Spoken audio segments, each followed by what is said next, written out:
তোমার কপালেও সিঁদুর দেই নাই, আমি তোমাকে ব্রাহ্মণ নাপিত সাক্ষী রেখে বিয়েও করি নাই। কথাটা খুব দামি। তাহলে তুমি কেন বলো আমাকে স্বামী স্বামী? আমি তোমার কেমন স্বামী? আমি তো বিয়েই করি নাই। বলে সকলেই জানে, সকলেই মানে, আজ আমার ঘরের স্বামী সে কিনা বলে তুমি কে? আচ্ছা বলেন তো দেখি, এটা ব্রেন শট না? আমাদের মা সকলকে সুস্থ রেখেছে, সকলকে ভালো রেখেছে। কারণ ভালো যদি না থাকতাম, সুস্থ যদি না থাকতাম, তাহলে কিন্তু কেউ এই মেলাতে আসতে পারতাম না, মায়ের কাছে আসতে পারতাম না, তাই না? আমরা ভগবানের কাছে যা চাই, ভগবান কিন্তু আমাদেরকে তাই দেন। তাই ভগবানও যেন ভালো থাকে, মাও যেন ভালো থাকে, এই কামনাও আমরা সকলেই করি। শুরু করতে চলেছি বাউল তরজা অনুষ্ঠান। আমার সঙ্গে যিনি রয়েছেন মাননীয় বাউল রাধা মোহন মল্লিক মহাশয়, তার সঙ্গে অল্প কিছুক্ষণ সময় ধরে আমরা করতে চাই একটু তর্কের লড়াই। আজকের পালার বিষয়বস্তু, আমরা দুজন দুই পক্ষে দাঁড়িয়ে করতে চাই একটু মধুর লড়াই। আজকে পালার বিষয়বস্তু থাকবে একদিকে জয়দেব ঠাকুর আর আরেকদিকে পদ্মাবতী, মানে জয়দেব এবং পদ্মাবতী। আমরা সকলেরই আমাদের আছে জানা, কারো নয় অজানা। আমরা যে গ্রন্থটা পেয়ে থাকি, যে গ্রন্থ পড়ে থাকি, কি জয়দেব ঠাকুর লিখেছেন গীত গোবিন্দ পদ্মাবতী, তাই না? নিজে কি করেছেন? নিজে কলম দিয়েছে। এখানে কি তত্ত্ব? এই গ্রন্থের মধ্যে নাকি স্বয়ং ভগবান এসেছিল, এসে নাকি তিনিও কলম দিয়েছে। জয়দেব ঠাকুর তো লিখেছে, মানে জয়দেব ঠাকুর কলম দিয়েছে, কিন্তু আবার জানা যায় শাস্ত্র মাঝে রয়েছে স্বয়ং ভগবান তিনিও নাকি এসেছিলেন। এসে কি করেছে? যতটুকু মানে লেখার বাকি ছিল সেই জায়গাটুকু পূর্ণ করে দিয়েছে। তাই আমরা যেমন 16 আনা দেহ নিয়ে পৃথিবীতে এসেছি, ভগবান কোনো জিনিসই অপূর্ণ রাখে না, পূর্ণ করে দেয়। তাই তো আমরা 16 আনা দেহ নিয়ে পৃথিবীতে এসেছি। শুধু 16 আনা দেহ নিয়ে এসেছি? 16 আনা দেহ দিয়েছে, আবার কি বলেছে যে যাও তোমরা সেই পৃথিবীতে গিয়ে নাম গাও। নাম গাইতে গাইতে 16 আনা থেকে বাড়াতে চেষ্টা করো। নাম গাইতে গাইতে যে 16 আনা করি হাতে দিয়েছিল, সেখান থেকে আরো বাড়ানো যায়। আমরা যেমন সুদ টাকা বসাই, আসল টাকাটা তো থাকে, তারপর আবার আমরা কিন্তু সুদ পাই, কি তাই তো? সেরকমই আমরা যেমন সুদ পাই, আসল দিয়ে সুদ আমরা পেয়ে থাকি, সেরকম ভগবানও কিন্তু তেমনই। ভগবান 16 আনা দেহ দিয়ে এই পৃথিবীতে পাঠিয়েছে, কিন্তু এখান থেকে আরো বাড়ানো যায়, কমে যেন না যায়, সেই দিকে আমাদের সকলকে লক্ষ্য রাখতে হবে, কি তাই তো? তাই আমরা সেদিকে যেতে চাই। দেখেন আমার বয়সটা কিন্তু অল্প, এই বয়সে গান গাওয়া আর জমের বাড়ির নিমন্ত্রণ খাওয়া সমান কথা। বিশেষ করে তরজা বাউল গান, তরজা বাউল গান পরিবেশন করতে গেলে 14 শাস্ত্র 18 পুরাণ 4 বেদ অধ্যয়ন করতে হয়। আমি সেদিকে একদমই যেতে পারি না। আমার বিপক্ষে যিনি রয়েছেন অত্যন্ত জ্ঞানীগুণী একজন শিল্পী, তত্ত্বজ্ঞ, তত্ত্বের জাহাজ বলা চলে, তত্ত্বের খনি। তার মধ্যে যে এত বুদ্ধি রয়েছে, তাই আমরা পদকর্তার কাছে শুনে থাকি, বড় গুরুজন ব্যক্তির কাছে শুনে থাকি, তোমার যদি বুদ্ধির দরকার হয় তাহলে তোমরা একটা কাজ করবে, ওই ছোটখাটো মানুষের কাছে যাবে না, মানে বাচ্চা বাচ্চা মানুষের কাছে যদি যাও, পাতলা পাতলা হালকা হালকা বুদ্ধি পাবে, ওই বুদ্ধি দিয়ে কোনো কিন্তু কাজ করা যাবে না। যদি সঠিক বুদ্ধির দরকার হয় তাহলে তোমাকে কোথায় যেতে হবে? 3 মাথার কাছে যেতে হবে। বলি সুনিশ্চয়, 3 মাথা কারে কয়? একটা বয়স্ক বাবা কিংবা একটা বয়স্ক মা হতে পারে, যে মা বাবাকে বাস্তব জগতে দেখা যায়, সব জায়গায় নয়, আমাদের ওদিকে দেখা যায়, এদিকে হয়তো নাই। বয়স হয়ে গেলে বাবা মা বাতিলের খাতায় পড়ে যায়, তাই না? ঘরে হাড়িতে বাবা মায়ের ভাত জোটে না, আমরা সকলেই জানি, পুরনো হয়ে যায়। আলাদা একটা ঘর করে দেওয়া হয়, তুমি সেখানে থাকো, তোমার যা যা দরকার আছে তুমি পাবে, কোনো চিন্তা নাই। কিন্তু তুমি বেশি কথা বলবে না, তুমি জ্ঞানও দেবে না। কি তাই তো? এরকম আমরা কিন্তু শুনি যে বাবা তুমি আমাকে বুদ্ধি আমার আর দিতে হবে না, আমার অনেক বুদ্ধি আছে, তোমার বয়স হয়ে গেছে, এই বুদ্ধি তোমার কাছেই রাখো, এত জ্ঞান দেবে না। কিন্তু দেখো, জ্ঞানের যদি দরকার হয় ওই তিন মাথার কাছে যেতে হবে। একটা বয়স্ক বাবা কিংবা একটা বয়স্ক মা, তাদের কিন্তু তিন মাথা। এখন তিন মাথা কেমন করে হলো? স্বপ্নাদাসী এমন একটা কথা বলল, আচ্ছা মানুষের কি তিন মাথা হয়? আমরা জানি দেবতাদের হয় 5 মাথা, 3 মাথা, 10 মাথা হয়, কিন্তু বাস্তব জগতে কোনো মানুষের 3 মাথা হয় না। আমি একদম আপনাদেরকে দেখিয়ে দেব আছে 3 মাথা কারে কয়। একটা বয়স্ক বাবা, মানে কোমর বেঁকে গেছে, লাঠি নিয়ে হাঁটছে, যখন লাঠি নিয়ে বসে পড়ে মাটির মধ্যে, তখন 3টা মাথা দেখা যায় দূর থেকে। ওই যে দুটো হাঁটু আর একটা হচ্ছে মাথা, এক সমান হয়ে যায়। তাই যদি বুদ্ধির দরকার পড়ে তাহলে যাবে তোমরা 3 মাথার ধারে। তাই আমরা সকলেই জানি, সকলেই মানি। তাই এত বড় একজন গুণী ব্যক্তির সঙ্গে গান, আমার জীবন ধন্য হয়ে গেল, তাই না? বলেছে যদি বুদ্ধির দরকার পড়ে 3 মাথার কাছে যেতে হবে, আর যদি ছায়ার দরকার হয় তাহলে বটবৃক্ষের নিচে গিয়ে বসবে, প্রাণ শীতল হয়ে যাবে। ছোটখাটো গাছের নিচে গিয়ে তোমার প্রাণ শীতল হবে না, বসতে গেলে বড় গাছের নিচেই বসতে হবে। তাই আপনাদের জানাই, এমন একজন ব্যক্তির সঙ্গে গান গাওয়া আর জমের বাড়ি গিয়ে নিমন্ত্রণ খাওয়ার সমান কথা বাবা। তবুও কি করব, নিয়েছি গানের বায়না, গান না গাইলে তো চলবে না। তাই আমাকে ভূমিকাতে যেতেই হবে। দুজন দুই পক্ষে থেকে আমি তাহার কাছে জিজ্ঞাসা করব। তাই আমার বিপক্ষে যিনি রয়েছেন তিনি হচ্ছে বেটা ছেলে মানুষ, আর আমি হচ্ছে মহিলা। পালার বিষয়বস্তু মানে এই পালাটি পরিবেশন করব তো নাকি? আচ্ছা, জয়দেব ঠাকুর তিনাকে কি মহিলা বলবে কেউ? তিনি হচ্ছে পুরুষ। তাহলে আর পদ্মাবতী সে কি বেটা ছেলে? সে নারী। তাহলে একজন নারী আর একজন পুরুষ, আমরা যেটা জানি তারা হচ্ছে স্বামী স্ত্রী। কি বাবা, তাই তো? তারা হচ্ছে স্বামী স্ত্রী। তাহলে এই সভাতে আমি বলতে চাই, আমরা দুজন দুই পক্ষে, মানে একজন হব স্বামী আর একজন হব স্ত্রী। এখন দেখেন, আমি যেহেতু নারী, মহিলা মানুষ, তাহলে আমি মহিলার দিকটাই বেছে নিই নাকি? আর আমার বিপক্ষে পুরুষ, তাকে পুরুষের সাইডটাই দিয়ে দিই।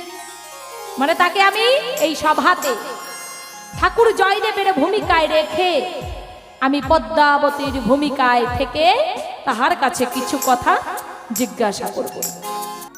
আজকের পালার বিষয়বস্তু, একদিকে জয়দেব ঠাকুর, আরেকদিকে পদ্মাবতী, স্বামী স্ত্রীর পালা। আমার বিপক্ষে সরকারকে জয়দেব ঠাকুরের ভূমিকা রেখে, আর আমি শ্রীমতী স্বপ্নদাসী নামটা কিছুক্ষণের জন্য বাদ দিয়ে পদ্মাবতীর পক্ষে থেকে তাহার কাছে কিছু কথা আমি জিজ্ঞাসা করতে চাই। সুন্দরভাবে যেন জবাবগুলো পাই, সুরছন্দ ধরে যাব আমি সেই পালার ভিতরে।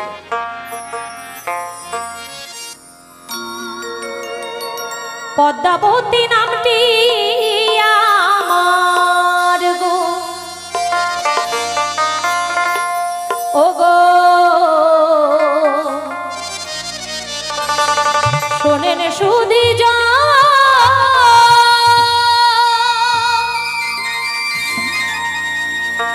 বিপক্ষেতে জয়দেব ঠাকুর, বিপক্ষেতে জয়দেব ঠাকুর, আমি করি জিজ্ঞাসা গো, পদ্মাবতী নামটি ধরিব।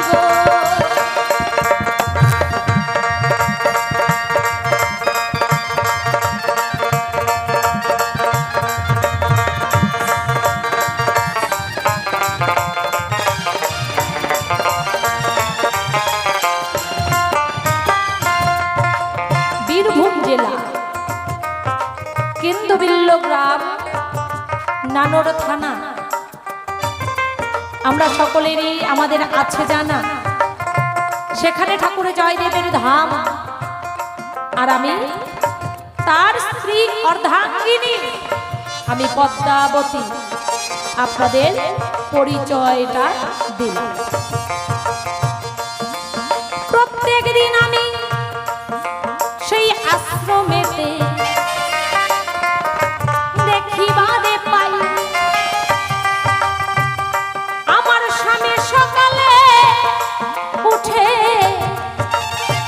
গঙ্গা স্নানে যায়।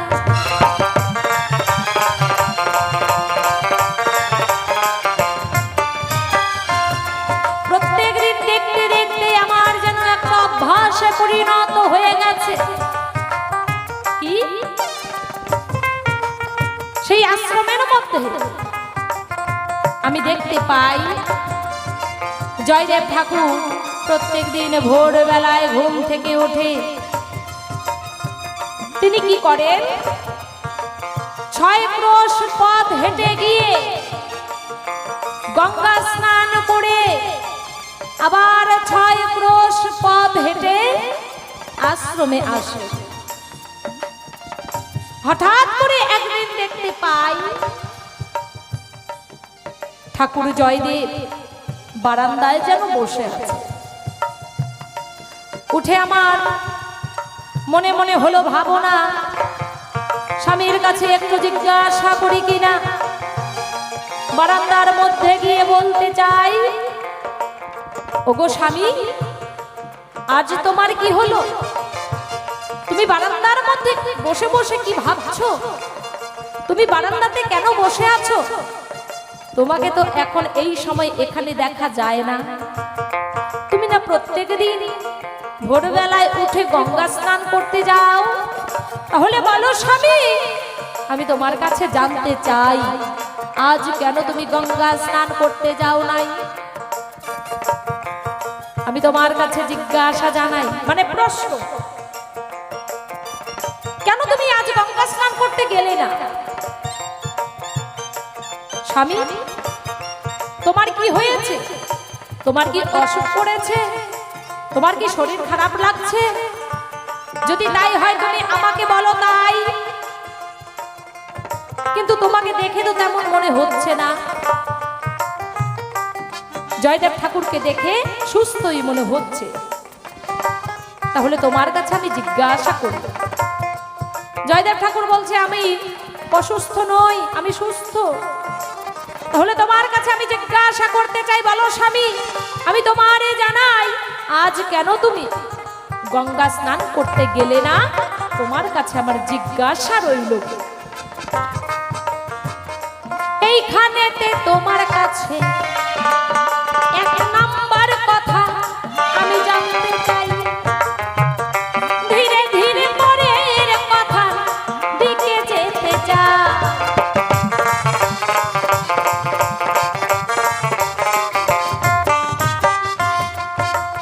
স্বামী, তোমার কাছে আমার আরেকটি কথা জিজ্ঞাসা। আচ্ছা বলো তো দেখি, স্বামীরা যদি কোনো ভালো কাজ করে তাহলে নারীদের মাথা উঁচু হয়ে যায়, স্বামীরা যদি কোনো খারাপ কাজ করে তাহলে নারীদের মাথা নিচু হয়ে যায়, কি তাই তো? তাহলে আমি তোমার কাছে জানতে চাই, বলো স্বামী ধন, তোমার কাছে আমার রইল জিজ্ঞাসা। পাড়ার মধ্যে আমি বের হতে পারি না, আমাকে দেখলে পরে সকলে করে কানাকানি, হয়ে যায় জানা জানি, তোমার সবাই ভোরের পাখি বলে ডাকে, বলো সেই কারণ কেন তোমার নাম হলো ভোরের পাখি? রইল তোমার কাছে আমার জিজ্ঞাসা। তারপরেতে আমি ওগো দেখিবারে পাই একটি কথা তোমার কাছে জিজ্ঞাসা জানাই।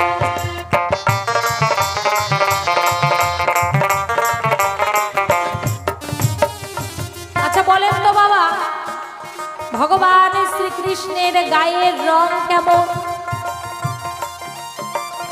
ভগবান শ্রীকৃষ্ণের গায়ের রং কি ফর্সা? হ্যাঁ, না। ভগবান শ্রীকৃষ্ণের গায়ের রং হচ্ছে কালো, তিনিই তো জগতের আলো। তাহলে তোমার কাছে জানতে চাই, তোমাকে একদিন দেখতে পাই সেই কালো কৃষ্ণ, সেই কৃষ্ণের গায়ে তুমি আরো কালি মেখে দিচ্ছ। তোমার কাছে জিজ্ঞাসা রইল, পুরাবে মনের বাসনা, তোমার কাছে আমি জানতে চাই, রইল জিজ্ঞাসা। কৃষ্ণ কালো, তার গায়ে আরো কেন কালি মাখালে? একটু খুলে বলবে। এই সভায় আমি তোমার কাছে জিজ্ঞাসা জানাই, এইখানেতে তোমার কাছে আমি জানতে চাই, সূক্ষ্ম সূক্ষ্ম জবাব যেন এই সভাতে পাই।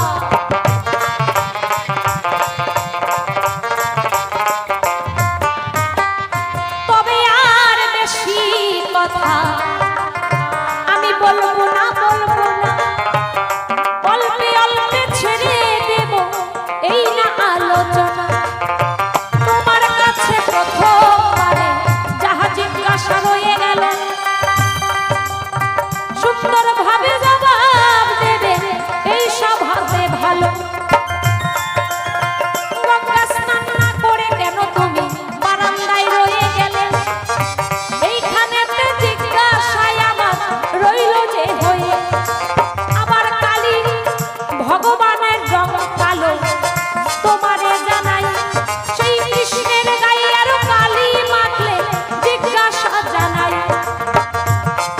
আর ভোরের পাখি বলে কেন তুমি নেই বলবে এই সভাতে? এইখানেতে জিজ্ঞাসায় আমার রইল তোমার সাথে। প্রথমবারে বেশি বেশি বলার দরকার নাই, অল্পে অল্পে ছেড়ে দেব সভাতে জানাই। আর এইখানেতে তোমার কাছে জিজ্ঞাসা হয়ে গেল, চাঁদ বদনে সবাই মিলে হরি হরি বলো গো, হরি হরি হরি বলো গো, হরি হরি হরি বলো গো, হরি হরি হরি বলো। দেখি জয়দেব ঠাকুর এসে কি কথা কয়, সেইভাবে হবে তরজার লড়াই। জয় মা কালী। আসরে এ মায়ের দরবারে সমবেত সকল ভক্তবৃন্দ,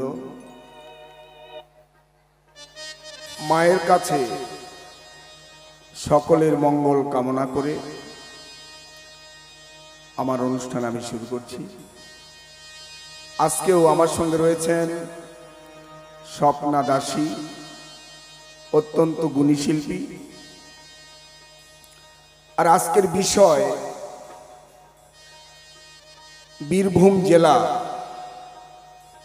সেখানে ভগবানের যে আবির্ভাব হয়েছিল,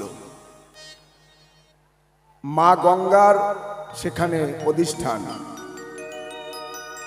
এই ধর্মীয় পীঠস্থান হচ্ছে বীরভূম কেন্দুবিল্ল গ্রাম। স্বয়ং ভগবান এসে সেখানে পদ্মাবতীর হাতে রান্না খেয়েছে। মা গঙ্গা নিজে সেই অজয় নদে এসে নিয়ে এসে ছাই, যার মহিমা বলে শেষ করার মতো নাই, যাদের চরিত্রের কথা শুনলে ভক্তিতে হৃদয় ভরে ওঠে। সেই মহাকবি বৈষ্ণব কবি জয়দেব আর তারই ঘরণী মানে সাধ্বী সতী পদ্মাবতী, যাদের গুণগান গাইলে মন ভক্তিতে ভরে যায়। এমনই দুইজন ব্যক্তি নিয়ে আজকে একটু ভাবের কথা। স্বপ্না দাসী, উনি পদ্মাবতীর পক্ষের আলোচনা করবেন। আমি জয়দেব কবিরাজের পক্ষে কিছু বলার চেষ্টা করব। আমি তার জয়দেব হতে পারবো না। হে বৈষ্ণবী চূড়ামণি জয়দেব, তোমার চরণে আমার প্রার্থনা, তুমি আমার প্রণাম নিও। তোমার কথা এই দাসের বদনে, বৈষ্ণবের সদনে তুমি প্রকাশ করে দিও। জয় গুরু, জয় মা, জয় গোবিন্দের জয়। আমায় যা জিজ্ঞাসিল যাব জবাব দিয়া,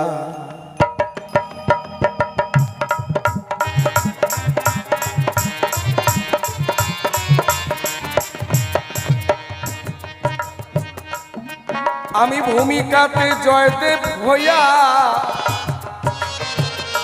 যাহা শুনিবারে পাই। তবে আজকে এমনই একটা পালা, যে পালার মধ্যে কোনো নিন্দা নাই। অন্য পালা গানে একজন আরেকজনকে নিন্দা করে, কিন্তু এই পালার মধ্যে একজন আরেকজনের গুণগান গাওয়া, মানে পদ্মার জীবন সার্থক, জয়দেবের মতো বৈষ্ণবকে পাওয়া, আর জয়দেবের জীবন সার্থক পদ্মাবতীকে পেয়ে ভজন পথে এগিয়ে যাওয়া। এজন্য দুজনের মধ্যেই দুজনের গুণগান গাওয়া, কোনো নিন্দা নাই। আহা,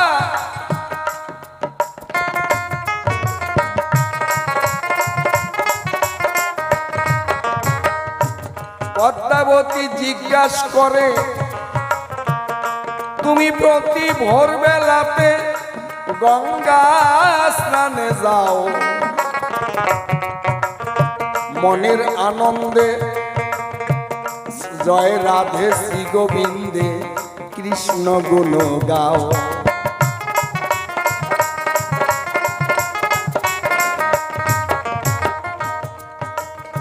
আপনাদের কাছে বলে রাখি, প্রতি ব্রহ্ম মুহূর্তে, ব্রহ্ম মুহূর্ত কারে কয়? রাত্র ভোর হয়ে গেছে, সূর্য উদয় হয় নাই, রাত্র শেষ, কিন্তু সূর্য হয় নাই প্রবেশ, এরকম একটা সময় 24 মিনিট, মানে এক দণ্ড, এই সময়টাকে ব্রহ্ম মুহূর্ত সময় কয়। প্রতি ভোরবেলাতে এই সময়ে জয়দেব উঠে কৃষ্ণ নাম গাইতে গাইতে 6 ক্রোশ রাস্তা হেঁটে হেঁটে গিয়ে ভাগীরথী গঙ্গায় স্নান করে। এবার জয়দেবের বদনে কৃষ্ণ নাম শুনে রাস্তার দুধারের যে নরনারী, যারা ভক্ত নরনারী, তারাও তখন শয্যা ছেড়ে, তারাও বদন ভরে জয়দেবের সঙ্গে সুর মিলাই তারাও কৃষ্ণ নাম করে। জয় জয় রাধা গোবিন্দ প্রেমানন্দে হরি বল।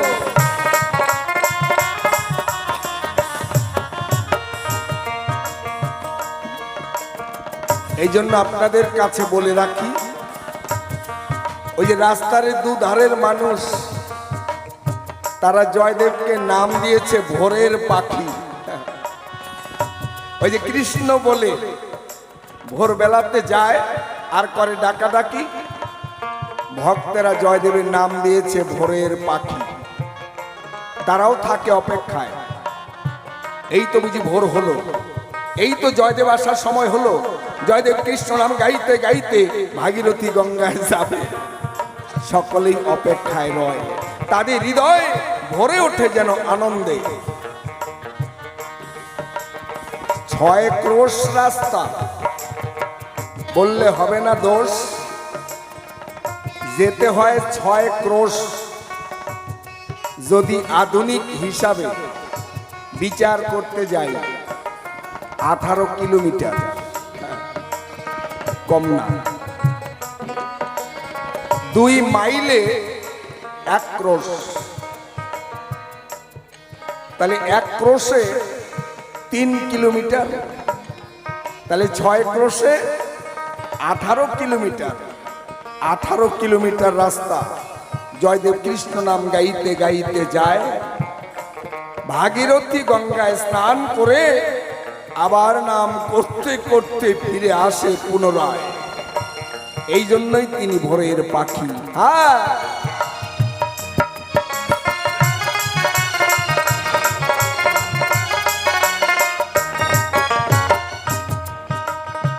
হঠাৎ করে পদ্মাবতী জিজ্ঞাসা করে, ওগো স্বামী, তুমি তো আমার কাছে সবচেয়ে দামি, আচ্ছা আমার কাছে করো বর্ণনা। তুমি যে প্রতি ভোরবেলায় গঙ্গা স্নান করতে যাও, আজকে বারান্দায় বসে বসে কৃষ্ণ নাম গাও, হ্যাঁ, আজকে কি স্নান করতে যাবে না? বেলা তো উঠে গেছে, তুমি আজকে যাবে না? তোমার শরীর কি ভালো না? জয়দেব কয়, না না, আমি তো ভালো আছি, গোবিন্দের কৃপায় কোনো জরা বেধি নাই আমার গায়ে, সব দিকে আমি ভালো আছি। তাহলে তুমি কেন গঙ্গা স্নানে যাবে না? জয়দেব বলে, পদ্মা শোনো তাই, যার জন্য গঙ্গা স্নানে যাই তারে যদি আমার বাড়ির নিকটে পাই তাহলে তার যাওয়ার দরকার নাই। আমি যার জন্য গঙ্গা স্নানে যাই তাকে যদি আমার বাড়ির বগলেই পাই, 6 ক্রোশ রাস্তা হেঁটে যাওয়ার তার দরকার নাই। তার মানে কয়, আজকে মা গঙ্গা নিজ গুণে এসেছে এই অজয় নদে। মা গঙ্গা তিনি প্রতিদিন ভাবে 6 ক্রোশ রাস্তা হেঁটে হেঁটে জয়দেব পণ্ডিত আমার জলে স্নান করতে আসে। এই মা গঙ্গা একদিন গোবিন্দকে বলেছিল, হে গোবিন্দ, পৃথিবীর যত পাপী তাপীগণ সবাই গঙ্গার জলে করে অবগাহন, সবাই পাপ থেকে মুক্তি পায়, দয়াল আমার হবে কি উপায়? আমি কেমন করে মুক্তি পাবো? হে গোবিন্দ মাধব, তোমার কাছে আমি জানতে চাই, পৃথিবীর সবাই আমার জলে মুক্তি পায় কিন্তু আমার তো মুক্তি নাই।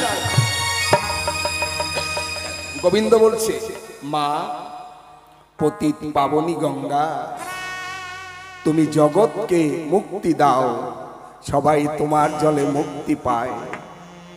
তোমার উপায় আমি করে রেখেছি, তোমার চিন্তা করতে হবে না। জগতের সাধুগুরু বৈষ্ণব যারা প্রেমানন্দে মাতোয়ারা হয়ে তোমার জলে গিয়ে, গঙ্গার জলে গিয়ে যখন চরণ ধৌত করবে তারা, কিবা করিবে তারা স্নান, বৈষ্ণবের পরশে বৈষ্ণবের চরণ ধুলিতে মা গঙ্গা তোমার হইবে কল্যাণ, তুমি জগতের কল্যাণ করিবে আর বৈষ্ণব তোমার কল্যাণ করিবে। এবার গঙ্গা মা বলছে, তাই হে গোবিন্দ আমার প্রার্থনা নিও। বৈষ্ণব যারা তাদের তো গঙ্গা স্নানের দরকার নাই, গঙ্গায় স্নান করলে মানুষ পবিত্র হয়, আর বৈষ্ণব দর্শন করলেই মানুষ পবিত্র হয়। তাহলে বৈষ্ণব গঙ্গায় আসবে কেন?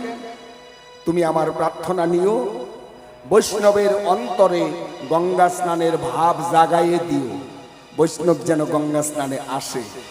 এই জন্য বৈষ্ণব যারা গঙ্গা স্নানে যায় তারা, তাদের উদ্দেশ্য একটাই, গঙ্গা স্নান বড় কথা নয়, যেখানে গেলে হাজার হাজার লক্ষ লক্ষ ভক্তের দর্শন পায়, তাই ভক্তের সঙ্গে কোলাকুলি আলিঙ্গন করে তারা মনে আনন্দ আরো বাড়ায়।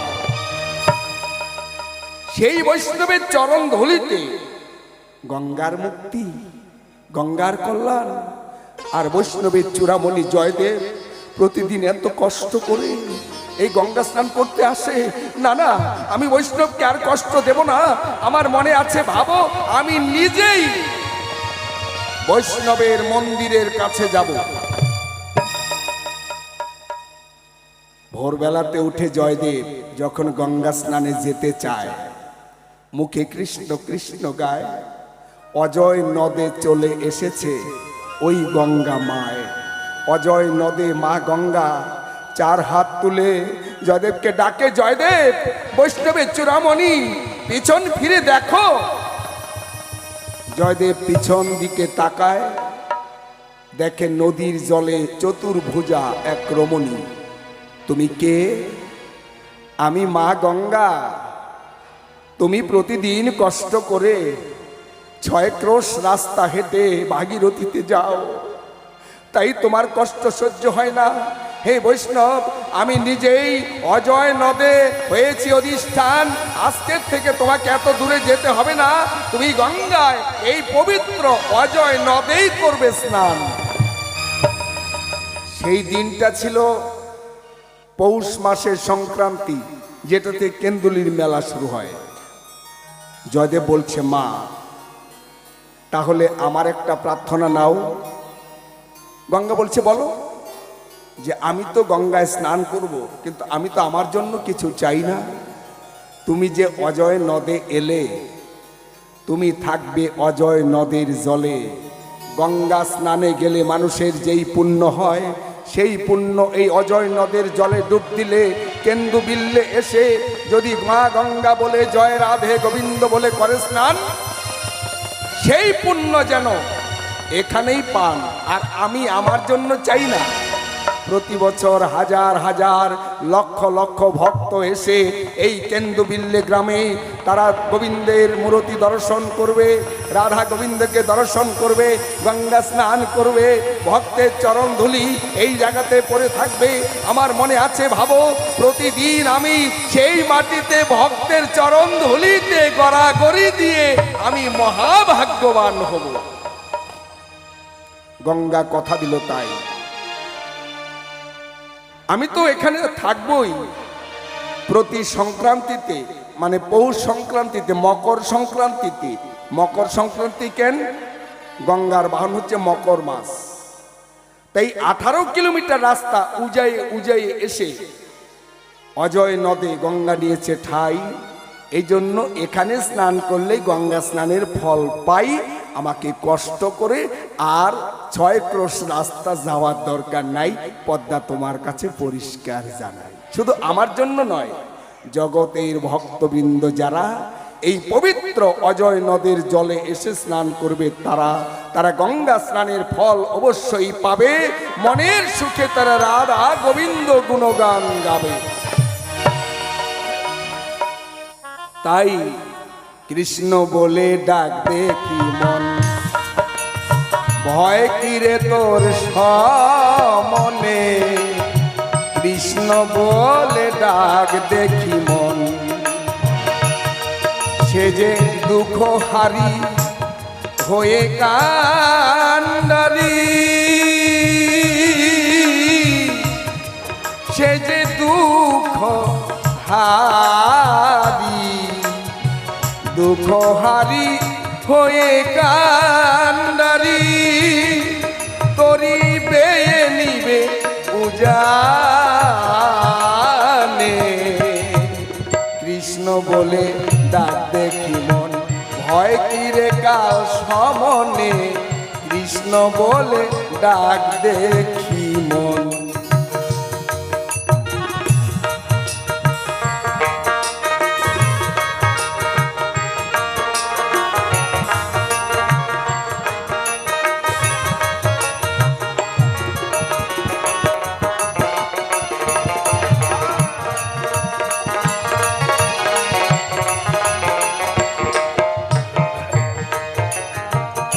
প্রহ্লাদ নামে ভক্ত ছিল, কৃষ্ণ পদে প্রাণ সপিল।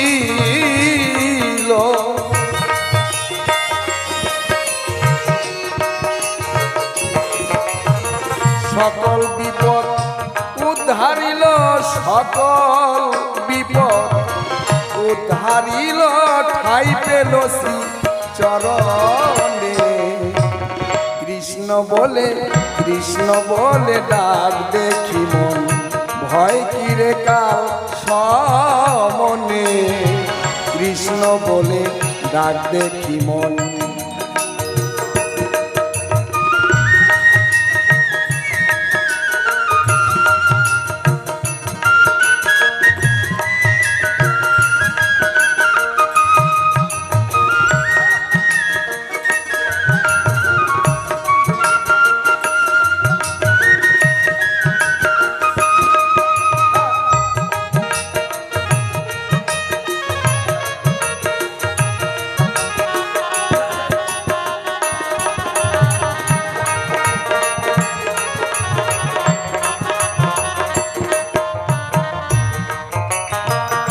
মীরা ছিল রাজরানী, কৃষ্ণ নামে পাগলিনী।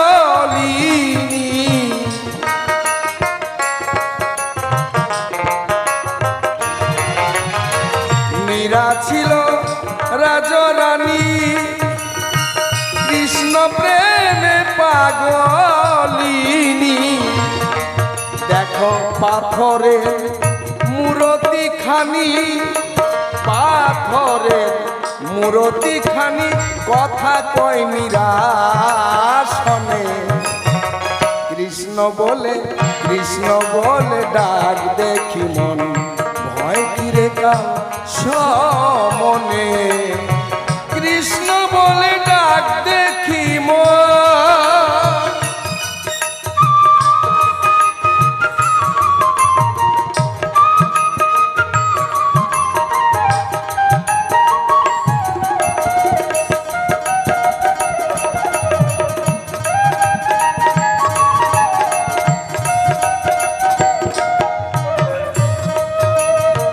যবন পুত্র হরিদাসে, হরিদাসে,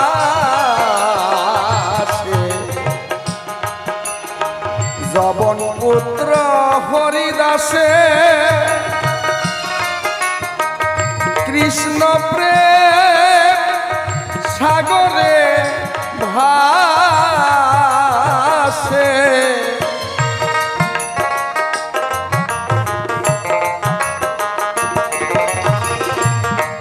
কৃষ্ণ ভক্তের চরণ পাওয়ার আসে, ভক্তের চরণ, ভক্তের চরণ পাওয়ার আসে, কাঁদে রাধা মোহনে। কৃষ্ণ কালা তোমার মনে জ্বালা, করলে জিজ্ঞাসন, কৃষ্ণের গায়ে কালি আমি মাখি কি কারণ। কৃষ্ণ কালা, তার গায়ে আবার আমি কেন কালি মাখালাম? মানে বলতেছি আপনাদের গোচরে কৃষ্ণ ঠাকুরের একটা মূর্তি ছিল জয়দেব পণ্ডিতের ঘরে। একটাই ঘর, এক পাশে ওই কৃষ্ণ ঠাকুরের মূর্তি, আবার আরেক পাশে রান্না বাড়া। ওই ঘরেই এক বিছানায় জয়দেব আর পদ্মাবতী দুজন তারা শয়ন করে। ঘর একটাই, ওটাই মন্দির, ওটাই শয়ন কক্ষ, ওই ঘরেই রান্না। কিন্তু দুঃখের ঘটনা, ওই ঘরটার চালেও ছাউনি নাই।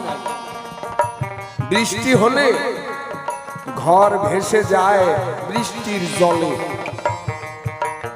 বাইরের আগে ঘরেই জল পড়ে, এই অবস্থা। একদিন পদ্মাবতী ডাক দিয়ে বলে, জয়দেবের ঠাই আমরা ভিজে গেলেও তো দুঃখ নাই। ওগো স্বামী, ওই যে কৃষ্ণ গিরিধারী, তার দুঃখ যে সইতে না পারি। বৃষ্টি হলে সেই বৃষ্টির জল কৃষ্ণ ঠাকুরের উপরে পড়ে। স্বামী আমার কথা নাও, আমার কথা ধরো, ঘরের চাল তুমি ছাউনি করো।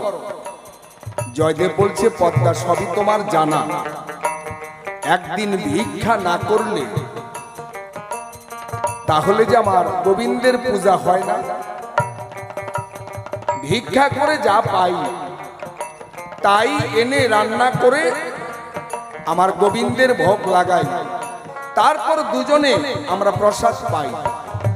এই তো পদ্মা আর জয়দেবের জীবন।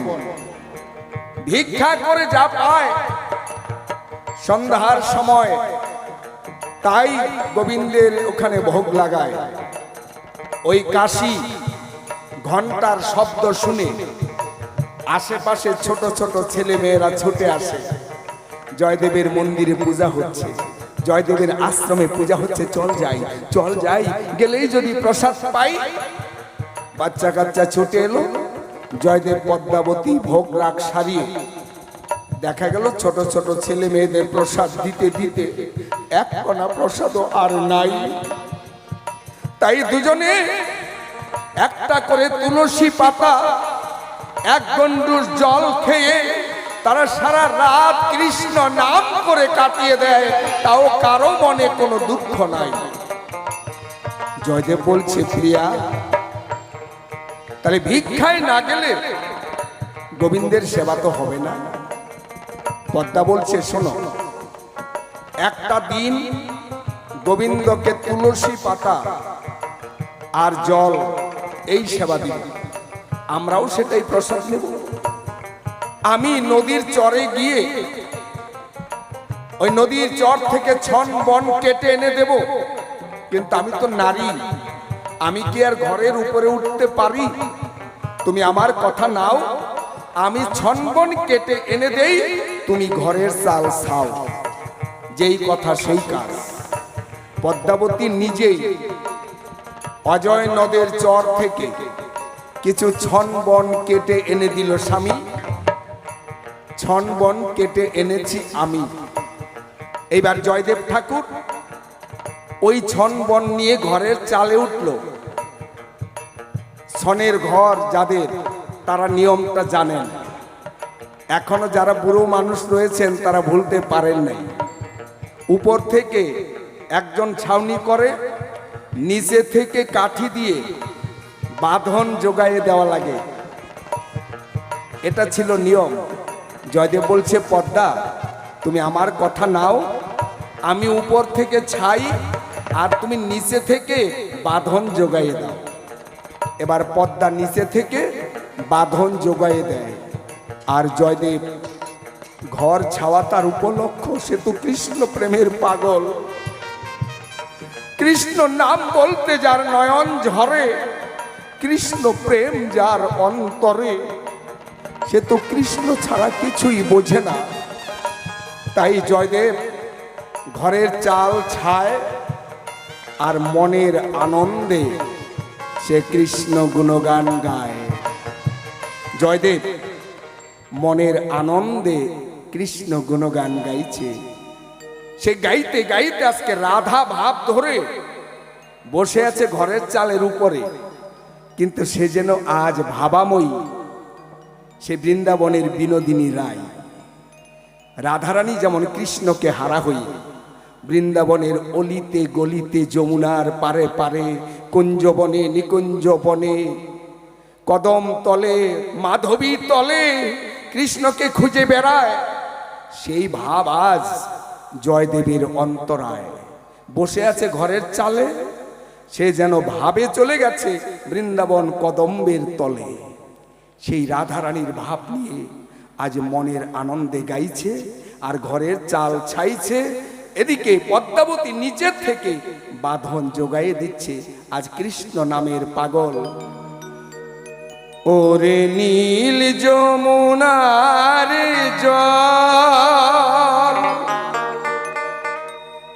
বল রে মোরে বল,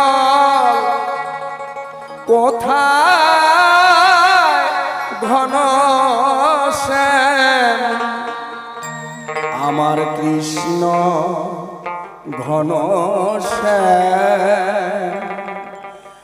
আমি বহু আশায় বুক বেঁধে যে এলাম, আমি বহু আশায় বুক বেঁধে যে এলাম, এলাম ব্রজধাম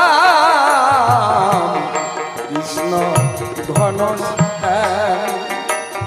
ওরে নীল যমুনার জল বল রে মোরে বল, কোথায় ঘন শ্যাম আমার কৃষ্ণ ঘন শ্যাম। ওরে নীল যমুনার জল।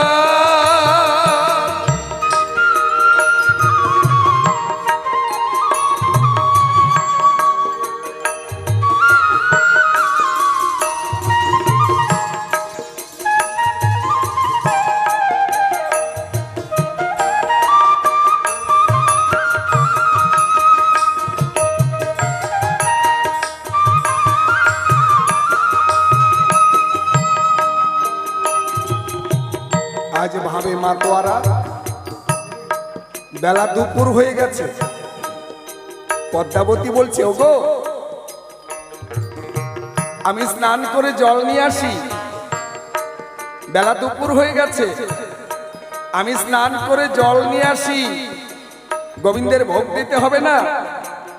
আমি জল আনতে যাই। পদ্মা জল আনতে চলে গেল, কিন্তু এই খবর, এই শব্দ জয়দেবের কানে প্রবেশ করে নাই। তিনি তো মাতোয়ারা, সে মনের আনন্দে কৃষ্ণ গুণগান গাইছে। এদিকে কৃষ্ণ গিরিধারী, সে ভাবছে, হায় রে, আমার ভক্তের বদনে এই মধুর গুণগান যদি জয়দেব জানতে পারে। পদ্মা ঘরে নাই, সে তো আর গান গাইবে না। না না, ভক্তের বদনে এই মধুর গান আমাকে শুনতেই হবে। এবার গিরিধারী কৃষ্ণ মুরারি নিজেই পদ্মা রূপ ধরে, নিজেই পদ্মা হয়ে জয়দেব গান গায়, আর ঘরের চাল ছায়। আর পদ্মা হয়ে সেই ত্রিজগতের মালিক গিরিধারী, তিনি আজ বাঁধন যোগায়। জয় জয় রাধা গোবিন্দ প্রেমানন্দে, হরিবোল হরিবোল হরিবোল।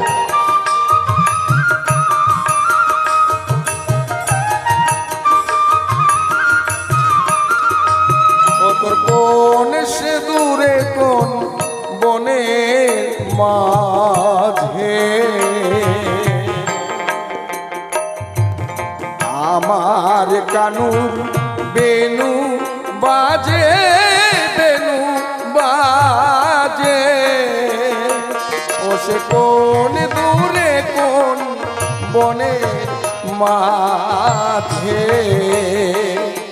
আমার কানুর বেনু বাজে, বেনু বাজে।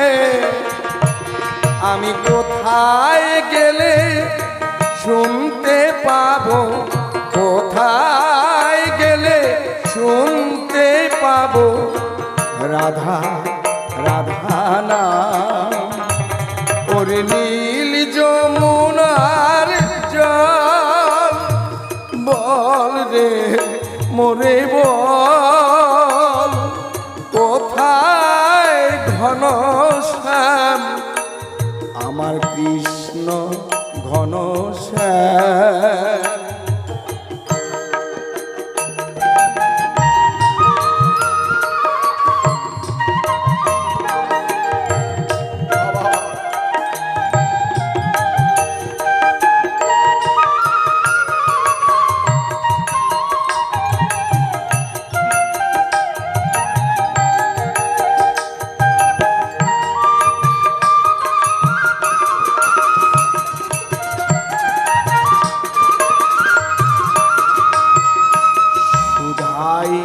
ব্রজের ঘরে ঘরে কৃষ্ণ কোথায় বল, যেন কেউ বলে না কথা।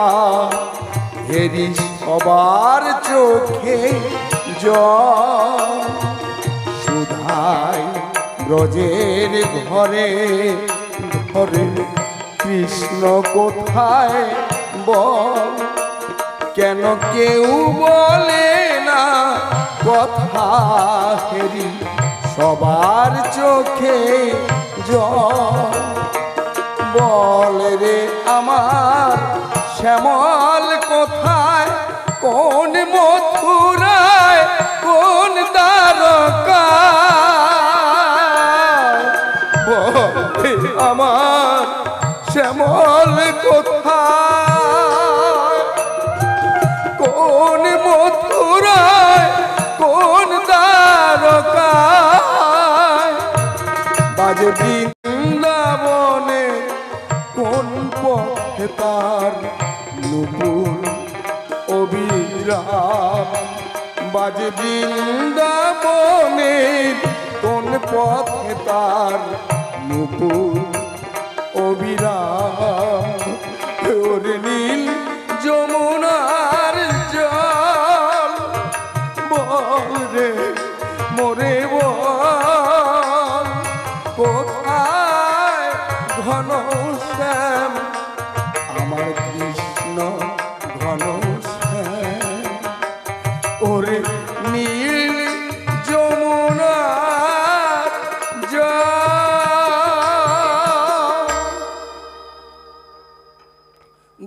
থেকে পদ্মাবতী দেখিবারে পায়। একই আমি না কখন স্নান করতে এলাম, সে এখনো ঘরের চালে বসে আছে, ঘরের চালে বসে কৃষ্ণ নাম গাইছে। ওগো, তুমি এখনো ঘরের চালে? কে তোমার বাঁধন জুগিয়ে দেয়? এতক্ষণে জয়দেবে সেই ভাবাবেশ যেন কিছুটা কেটে গেছে। নদীর দিকে তাকায়, কলসি কাখে পদ্মাকে দেখতে পায়। একই তুমি নদী থেকে আসছো? হ্যাঁ। তুমি ঘরের চালে? কে তোমার বাঁধন জুগিয়ে দেয়? বলছে কেন, তুমি তো ছিলে। আমি তো অনেকক্ষণ আগেই স্নান করতে চলে গেলাম, এই যে মাত্র বাড়িতে ফিরে আসতেছি, তুমি নামো। জয়দেব পণ্ডিত ঘরের চাল হইতে নিচেতে নামিল। তাহলে এতক্ষণে কে আমারে বাঁধন জোগাইল? কে? আশেপাশে তো কেউ নাই, কে আবার বাঁধন জোগাই দিল? ঘরের থেকে নেমে, ঘরের চাল থেকে নেমে এদিকে সেদিকে তাকায়, কেউ তো নাই। হঠাৎ করে দেখতে পায় ওই যে কৃষ্ণ ঠাকুর এতক্ষণ পদ্মাবতীর রূপ ধরে বাঁধন জোগাই দিয়েছিল। ঘরের যে কালি সব ছিটে ছিটে ফুটে ফুটে গোবিন্দের নিজের অঙ্গেই পড়েছে।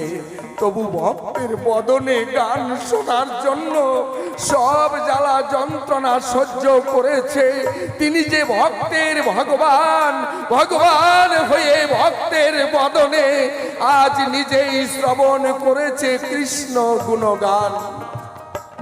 তাড়াতাড়ি করে পদ্মার রূপ ছেড়ে কৃষ্ণ ঠাকুর হয়ে গিয়ে তার আসনে বসে আছে, কিন্তু অঙ্গে যে পড়েছে কালি, এগুলি মোছার সময় পায় নাই আমার কৃষ্ণ বনমালী। তাই জয়দেব যখন দেখলো এখনো কালি লেগে আছে কৃষ্ণ ঠাকুরের গায়ে, নিজের গায়ের উত্তরীয় দিয়ে কালি মাখায় নাই, তখন ভাবে চোখের জলে সেই অঙ্গের কালি মোছাতে চায়।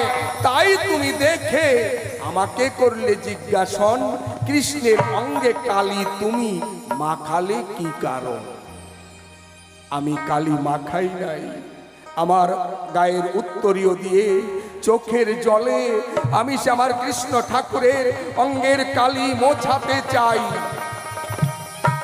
এই তো তোমার জিজ্ঞাসা ছিল, রাখি নাই গোপন। তোমায় দুটি কথায় আমি রাখবো আবেদন। কারণ আচ্ছা বলো তো পদ্মা, আমি জীবনে কোনোদিন তোমার কপালে সিঁদুর দেই নাই। ব্রাহ্মণ নাপিত পাড়া প্রতিবাসী ডেকে কাউকে সাক্ষী রেখে আমি তোমাকে বিয়ে করি নাই।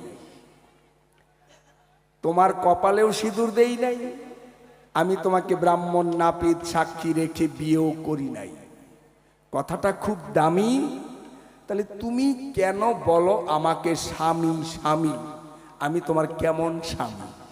আমি তো বিয়েই করি নাই, তাহলে আমি কেমন করে তোমার স্বামী হলাম? এক নাম্বার প্রশ্ন তোমাকে আমি করলাম। দুই নাম্বার প্রশ্ন তোমার কাছে আমি জানতে চাই, তোমার মা বাবা আটকুরু আর আটকুরি, মানে যাদের সন্তান হয় না তাদেরকে আটকুরি কয়, তাই না? আটকুরু কয়। তোমার মা বাবার কোনো সন্তান হওয়ার কথা ছিল না, তাহলে কেমন করে তোমার মা বাবা তোমাকে পেল? আবার এত নাম জগতে থাকতে তোমার নামটা কেন পদ্মাবতী নাম রাখলো? কেমন করে তোমার মা বাবা তোমাকে পায়? পদ্মাবতী নাম কেন রাখলো? জবাব দিও আমায়। আর আমি তোমাকে করি নাই বিয়া, কপালে সিঁদুর দিয়া, ব্রাহ্মণ নাপিত ডাকিয়া, তবু তুমি আমাকে স্বামী বলে প্রণাম করো পায়। আজকে ভক্তের ইচ্ছা যেন এই গোপন তত্ত্ব কিছুটা জানতে পায়। এই জয়দেব পদ্মাবতীর ঘটনা 3 দিন 3 রাত্র আলোচনা করলেও শেষ হবে না, বিরাট কাহিনী।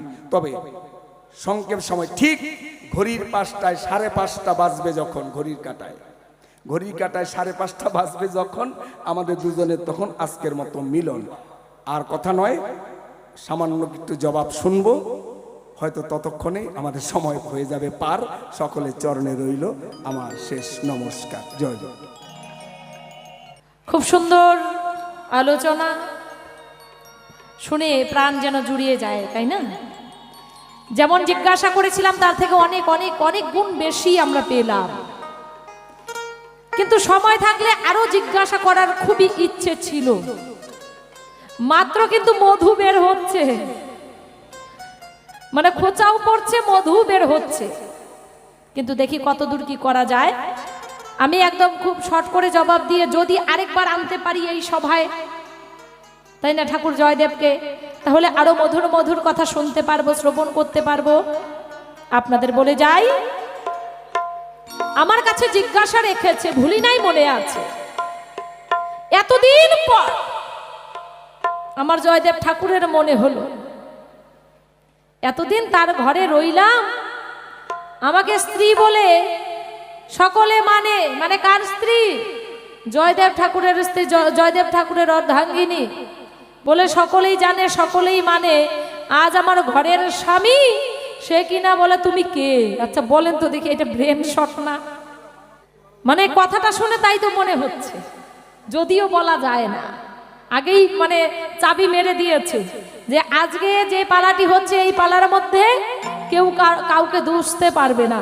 মানে ওই যে যদি এমন কথা বলবে, যদি আমি দোষ দেই, তাই না, সেটা দোষাদোষী করা যাবে না, দোষাদোষী কোনো দরকার নাই। কিন্তু এমন কথা যদি বলো, তাহলে তোমাকে কি আর জানাই বলো তো দেখি? এতদিন পর তোমার মনে হয়েছে যে আমি তোমার কেউ না, বলো তোমাকে তো শাখা পরাই নাই, সিঁদুর পরাই নাই, তুমি তাহলে আমার কেমন বউ?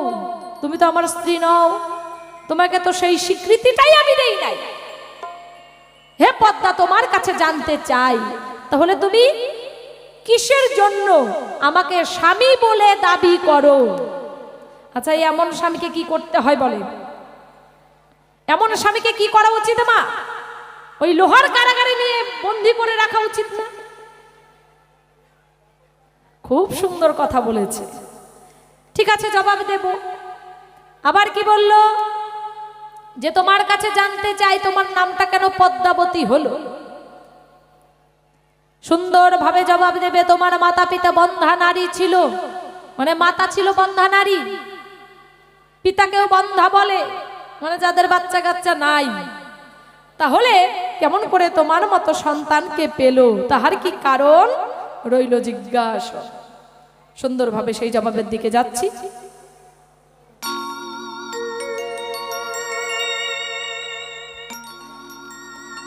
শোনো শোনো ওগো ঠাকুর, আমি তোমারে জানাই, যাহা কিছু জিজ্ঞাসা করলে জবাব দিতে চাই।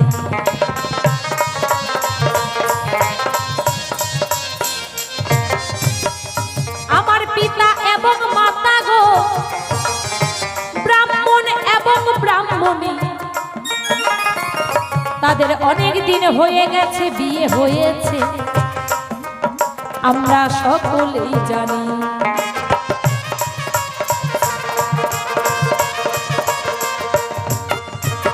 কিন্তু তাদের কোনো সন্তান নেই। ভগবানের কাছে প্রার্থনা করে, হে ভগবান, আমাদের মনের বাসনা তুমি একটু পূর্ণ করো কিনা। এতদিন হয়ে গেছে, আমাদের বিয়ে হয়েছে, আমার কোনো সন্তান নেই, আমাদের কোনো সন্তান নেই। হে প্রভু, তুমি কি ডাক শুনতে পারো না? সঙ্গে সঙ্গে লোকমুখে শনিবারে পাই, পুরী ধামের জগন্নাথ দেব আমি সব হাতে জানাই।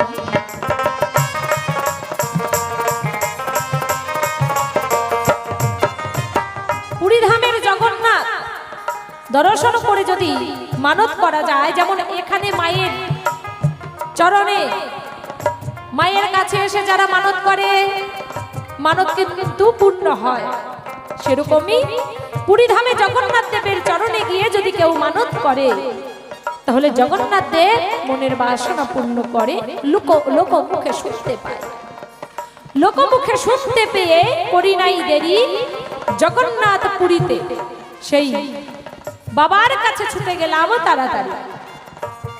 জগন্নাথ দেবের কাছে গিয়ে মানত করলাম, হে ভগবান, হে প্রভু, এতদিন হয়ে গেছে, বিয়ে হয়েছে, কোনো সন্তান হয়নি, তোমার চরণে, তোমার চরণ স্পর্শ করে মানত করছি, হে ভগবান, যদি 1 বছরের মধ্যে আমার সন্তান হয়, আমি এই মানত করি, যদি পুত্র সন্তান হয় তাহলে বানাবো তোমার দাস, যদি পুত্র সন্তান হয় তাহলে বানাবো তোমার দাসের দাস, আর যদি কন্যা সন্তান হয় তাহলে বানাবো তোমার দাস। এই মানত করিয়া বাড়ি গেল ফিরিয়া গো, তোমারে জানাই 1 বছরের মধ্যে একটা কন্যা মাতা পিতা পায়।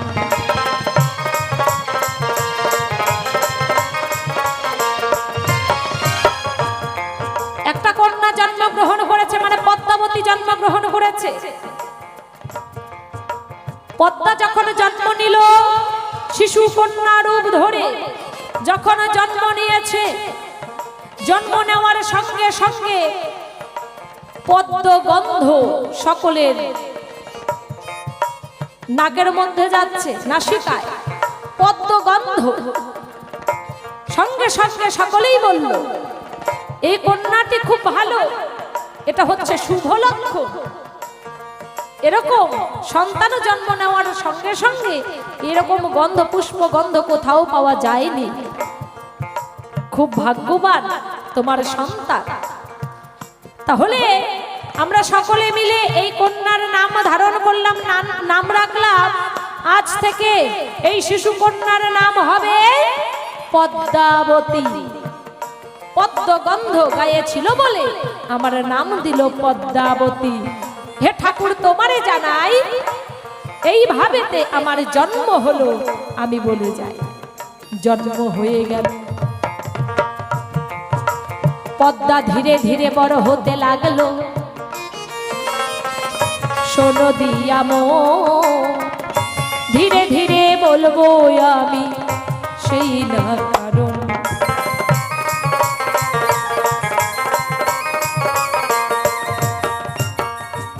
পদ্মাবতী যুবতী হয়ে গেছে, কিন্তু ওই যে মানত করেছিল মানতের কথা ভুলে গেছে। আমরা সাধারণ মানুষেরা কিন্তু তাই, ভগবানের কাছে মানত করি যখন, মানে ঠেকায় পড়ি, যখন বিপদে পড়ি ভগবানকে ডেকে মানত করি, ভগবান যখন সেই সমস্যা আমাদের সমাধান করে দেয়, বিপদ থেকে যখন উদ্ধার হয়ে যায়, ভগবানের কথা আর মনে থাকে না, ভুলে যায়।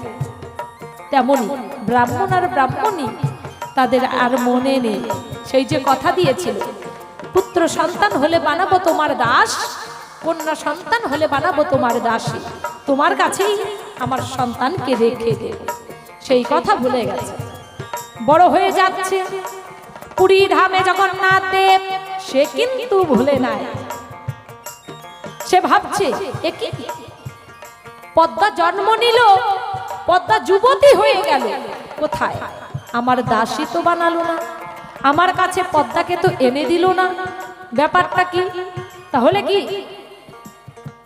ভুলে গেছে না ইচ্ছে করে আনছে না? আমাকে একটু পরীক্ষা করতে হবে। একদিনে দুপুর বেলায়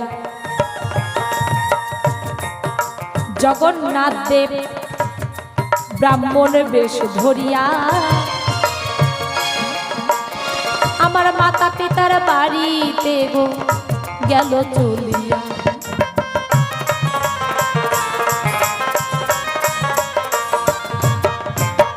দুপুর বেলায় যখন এসেছে, রান্না বান্না করছে, এমন সময় যদি অতিথি আসে, কোনো ব্রাহ্মণ আসে, বৈষ্ণব আসে, তাহলে কি ফিরিয়ে দেওয়া যায়?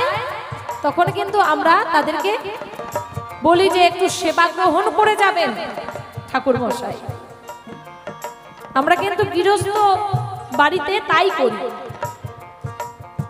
যখন কিনা সেই ব্রাহ্মণকে দেখলো, কারণ স্বয়ং ভগবান ব্রাহ্মণ বেশ ধরে এসেছে, সঙ্গে সঙ্গে ব্রাহ্মণকে দেখা মাত্রই বসার আসন দিল। ব্রাহ্মণ ঠাকুর দুপুর বেলায় যেহেতু এসেছেন, আমার বাড়িতে কিন্তু সেবা করে যাবে। এ কথা যখন বলল, রান্না বান্না করে আসন পেতে দিল। ব্রাহ্মণ ঠাকুর সেবার মধ্যে বসবে, মানে আসনে বসলো। সবকিছু আয়োজন করে সাজিয়ে যখন দিয়েছে, হাতের মধ্যে জল নিয়েছে, মানে সেবা করবে। এমন সময় ব্রাহ্মণ ঠাকুর উঠে পড়ল। হে ব্রাহ্মণ মশাই, আপনি উঠে পড়লেন কেন? আপনি সেবা করুন। বলছে না, আমি কোন ঋণীর বাড়িতে সেবা করতে পারবো না। ঋণীর বাড়িতে আমি সেবা করি না। ঋণীর বাড়ি? আমাদের কোথায় ঋণ আছে? কোথায় কি ধার করেছি? কোথাও তো করি নাই। এমন অপবাদ আমরা মেনে নেব না হে ঠাকুর মশাই। আপনাকে জানাই, এমন অপবাদ আমাদেরকে কখনো দেবে না। এখন এমন কথা যখন বলল, ঠাকুর মশাই বলছে, তোমরা কি সত্যিই কোনো ঋণ করো নাই? মানে মনে করানোর চেষ্টা করছে, সত্যিই কোনো ঋণ করো নাই? কারো কাছে তোমার কিছু দেওয়ার নাই? বলছে না তো, কারো কাছ থেকে তো টাকা পয়সা ধনরত্ন কিছুই আনিনি। আমরা গরিব হতে পারি, কিন্তু আমাদের মান সম্মান আছে। আমরা যা বলি আমরা কিন্তু তাই করি। ভালো করে মনে করে দেখো হে ব্রাহ্মণ, হে ব্রাহ্মণী, তোমাদের কি কোথাও ঋণ নেই? হঠাৎ করে মনে হলো সত্যি তো, আমাদের তো এক জায়গায় ঋণ আছে। ব্রাহ্মণ ঠাকুর, আপনি জানলেন কেমন করে? ঋণ আছে, আমি ঋণী, আমরা ঋণী।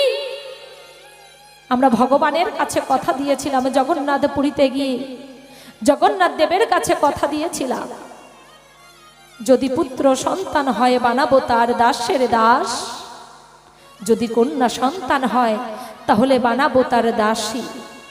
আমাদের ঘরে রাখবো না, তার কাছে দিয়ে দেব।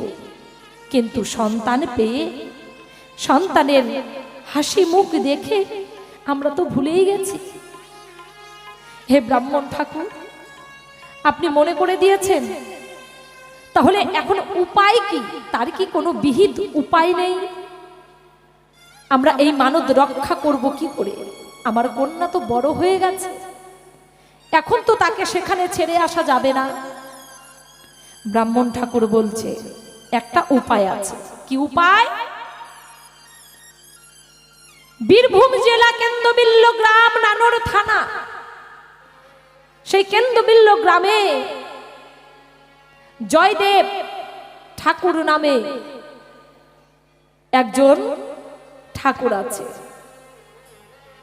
জয়দেব কবিরাজ যার নাম, সেই আশ্রমে, তাহার একটা ছোট আশ্রম রয়েছে। সে গোবিন্দের চরণ ভজন পূজন করে। তার একমাত্র গোবিন্দ ছাড়া আর সে কিছু চায় না। তাহলে একটা কাজ করো, তোমরা ঋণ থেকে উদ্ধার হতে পারবে। তোমাদের কন্যাটিকে সেই ঠাকুরের হাতে তুলে দাও। বলল, তাহলে ঠিক আছে, আমরা সেখানেই যাব, গিয়ে সেই ঠাকুরের হাতে আমাদের কন্যাকে তুলে দেব।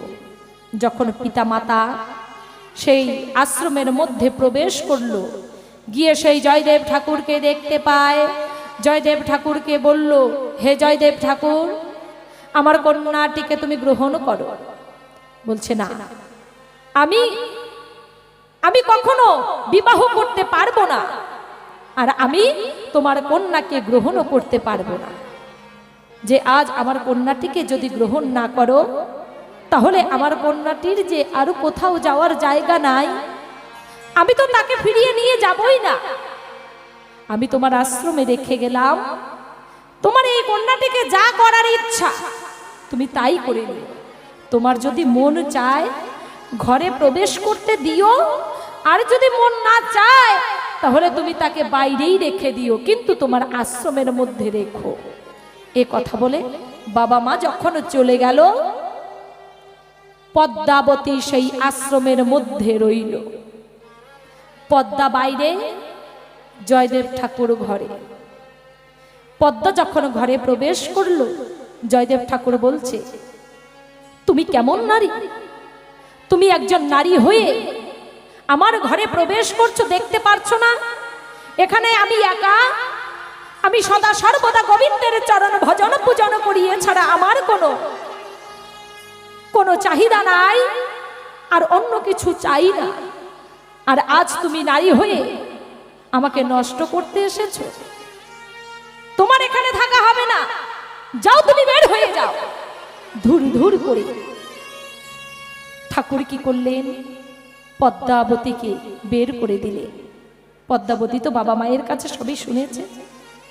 পদ্মা বলছে, হে জয়দেব ঠাকুর, আমি তোমার কাছে এসেছি ঠিক, তুমি যদি আমাকে গ্রহণ না করো আমার মরণ ছাড়া আর কোনো গতি নাই, কিন্তু আত্মহত্যা নাকি মহাপাপ, তাই আমি মরব না। তুমি ঘরে থাকো তোমার ভাবে, আমি বাইরে বারান্দার মধ্যে থাকবো, কোনো চিন্তা নাই। এইভাবে দুজন দুই জায়গাতে। এখন বলেন তো দেখি, একটা নারী আর একটা পুরুষ এক আশ্রমের মধ্যে যদি থাকে, লোকেরা যখন জানবে তখন কি বলবে? এই ভয় জয়দেব ঠাকুরের মনে, যার জন্য তাকে ঘরে ঢোকাচ্ছে না। হঠাৎ করে রাত্রিবেলায় যখন শয়ন করলেন, ভগবান জগন্নাথ জয়দেব ঠাকুরকে স্বপ্ন দেখালেন যে সে যে তোমার কাছে এসেছে, সে তোমার কাছে এসেছে সহধর্মিণী হওয়ার জন্য। তাকে যদি তুমি গ্রহণ করো তাহলে তুমি স্বয়ং ভগবানকে লাভ করতে পারবে। সে আর কেউ নয়, সে হচ্ছে ভগবানেরই দান পদ্মাবতী। স্বপ্ন পেয়ে অনেক রাত্রি বেলায় পদ্মাবতী বারান্দার মধ্যে থেকে ভয়ে থরথর করে কাঁপছে। হাই রে, আমি এমন কোন জায়গায় আসলাম যে কিনা আমাকে ঘরেও ঢুকতে দিল না, যে কিনা আমাকে চায় না, আমি কিভাবে এখানে থাকব? নয়ন জলে বক্ষ ভাষায় আর ভগবানকে ডাকছে, হে ভগবান, তুমি ছাড়া আমার আর এই পৃথিবীতে কেউ নাই, তুমি আমাকে বাঁচাও। সঙ্গে সঙ্গে স্বপ্ন দেখে জয়দেব ঠাকুর এসে পদ্মার হাতে ধরে বলছে, পদ্মা, পদ্মা, আমার ভুল ভেঙে গেছে। আমি তোমাকে আর বাইরে রাখতে পারবো না। আমাকে ভগবানের স্বপ্ন যুগে এসে নির্দেশ দিয়ে গেছে যে তুমি আমার সহধর্মিণী হতে এসেছো, তুমি আর অন্য কেউ নও। তাই আমি তোমাকে আজ থেকে আমার স্ত্রীর স্বীকৃতি তোমাকে আমি দিলাম। আজ থেকে পদ্মাবতী হচ্ছে জয়দেব ঠাকুরের স্ত্রী, জয়দেব ঠাকুরের অর্ধাঙ্গিনী। অর্ধেক দায়িত্ব আমি তোমাকে দিলাম। সেই বিয়েতে শাখা সিঁদুর লাগে না গো, আমি তোমারে জানা। বৈষ্ণব ধর্মে শাখা সিঁদুরের প্রয়োজন না।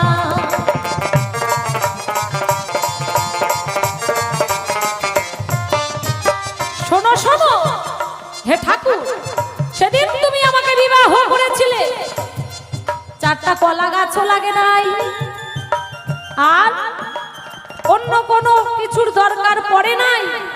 সেদিন তুমি বিবাহ করেছিলে কিভাবে? মালা, তিলক, চন্দন, এই সব দিয়ে, মালা, তিলক, ঝোলা, চন্দন, এই সমস্ত কিছু দিয়ে তুমি আমাকে স্ত্রী রূপে গ্রহণ করেছিলে, তোমার অর্ধাঙ্গিনী রূপে গ্রহণ করেছিলে। তোমার কাছে বলে যাই, এইখানেই তোমার জিজ্ঞাসা ছিল, আমি তোমারে জানাই। তাহলে তোমার যাহা জিজ্ঞাসা ছিল, আশা করি জবাব হলো। আমি তোমার কাছে একটি কথা জানতে চাই। বলো বলো স্বামী। তোমার কাছে আমি জানতে চাই, তুমি তো গ্রন্থ লিখেছো, তুমি গ্রন্থে কলম দিয়েছো, তুমি হচ্ছ একজন পণ্ডিত। পণ্ডিত যদি না হবে তাহলে পাণ্ডিত্য কখনো তার মধ্যে থাকবে না। তুমি হচ্ছ আমার জয়দেব ঠাকুর। সকলে তোমার নাম শুনে সকলে আনন্দে মাতোয়ারা হয়ে যায়, তোমার অনেক নাম গুণগান গায়। কিন্তু আমি তোমার স্ত্রী হয়ে, অর্ধাঙ্গিনী হয়ে তোমার কাছে জানতে চাই, তুমি এমন একটা কাজ কেমন করে করলে বলো স্বামী, আমি তোমারে জানাই। গোয়ালিনীর চরণ তুমি কি না ভগবান শ্রীকৃষ্ণের মস্তকে দিলে, মানে গ্রন্থের মধ্যে রয়েছে গোয়ালিনীর চরণ। গোয়ালিনীকে শ্রীমতী রাধারানী, রাধার চরণ। বিশ্ব ব্রহ্মাণ্ডের মালিক যিনি ভগবান শ্রীকৃষ্ণ, আমরা যার পূজা করি, সেই ভগবান শ্রীকৃষ্ণের মস্তকে দিয়েছে। তাহলে তোমার কাছে আমি জানতে চাই, একটা গোয়ালিনীর চরণ তুমি কেন ভগবান শ্রীকৃষ্ণের মস্তকে করালে ধারণ? তোমার কাছে সুন্দরভাবে রইল জিজ্ঞাসন, একটা কথাই থাকে, জবাবটা ভালোভাবে করবে পুরো। জয় সাধুগুরু বৈষ্ণবের জয়। খুব ভালো লাগলো, যা জিজ্ঞাসা ছিল সুন্দর করে জবাব দিল, জবাবের অভাব রাখে নাই। যারা সিঁদুর পরায়, যেটা বুঝে নিলাম আমি, প্রকৃত যারা স্বামী, সিঁদুর না পরালেও স্বামী হয়। সিঁদুর পরালে স্বামী থেকে আসামি হয়ে যায়।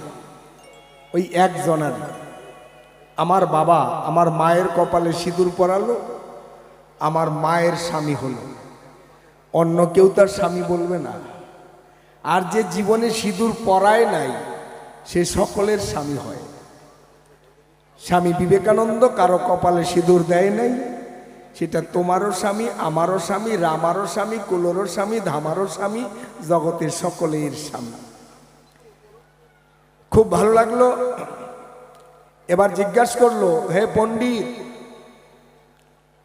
হে পণ্ডিত চূড়ামণি, গোয়ালিনীর চরণ তুমি গোবিন্দের মাথায় দিলে কি কারণ? যিনি ত্রিজগতের কর্তা, যিনি ত্রিজগতের কর্তা, যিনি ত্রিজগৎ পালনকারী, যিনি সকলের আরাধ্য, তার মস্তকে গোয়ালিনীর চরণ দিলে কেন? জবাবটা দেন। খুব ভালো কথা জিজ্ঞেস করেছো, দেখি বলার চেষ্টা করব। প্রীতি হয় প্রাণে প্রাণে গো, সকলে জানে না, তাই বলে প্রেম করিতে আছে কারবা মানা রে। প্রীতি হয় প্রাণে প্রাণে গো,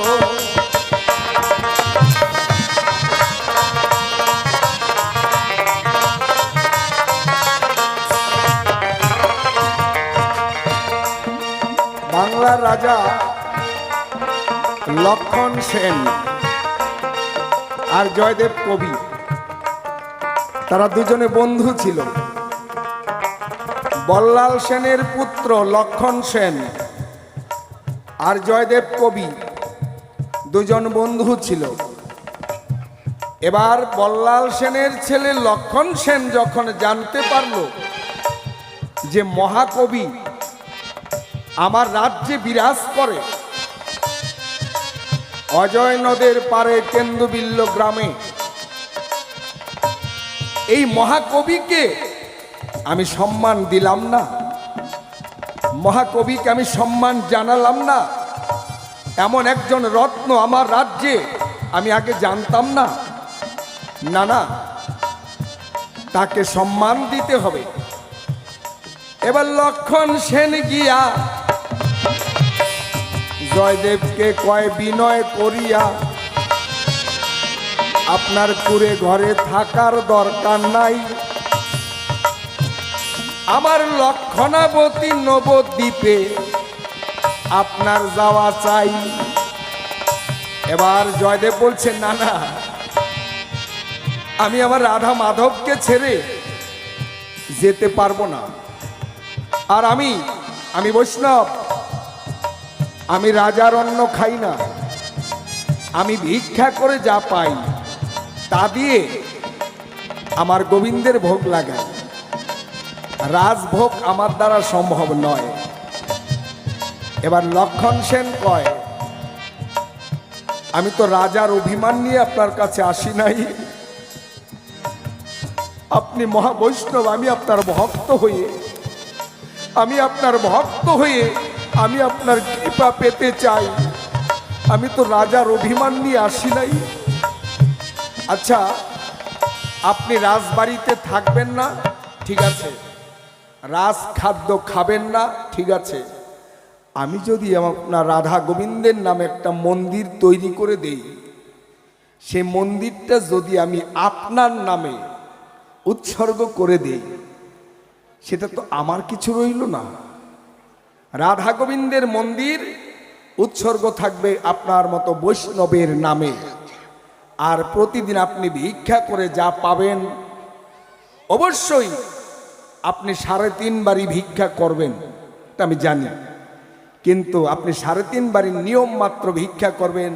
তার মধ্যে আমি যে রাজা, আপনি আমার এক বাড়ি থেকেও ভিক্ষা নেবেন। আমি প্রতিদিন আপনাকে এক মুষ্টি গোবিন্দ সেবার জন্য ভিক্ষা দেব, আপনি আপনার গোবিন্দের নামে ভোগ লাগাবেন। আমার মনে আছে, ভাবো, আমি প্রতিদিন গিয়ে আপনার আশ্রম, ওইটা আমার আশ্রম নয়, আমার মন্দির নয়, আপনার মন্দিরে আমি ভক্ত হয়ে প্রতিদিন গিয়ে প্রসাদ পাব।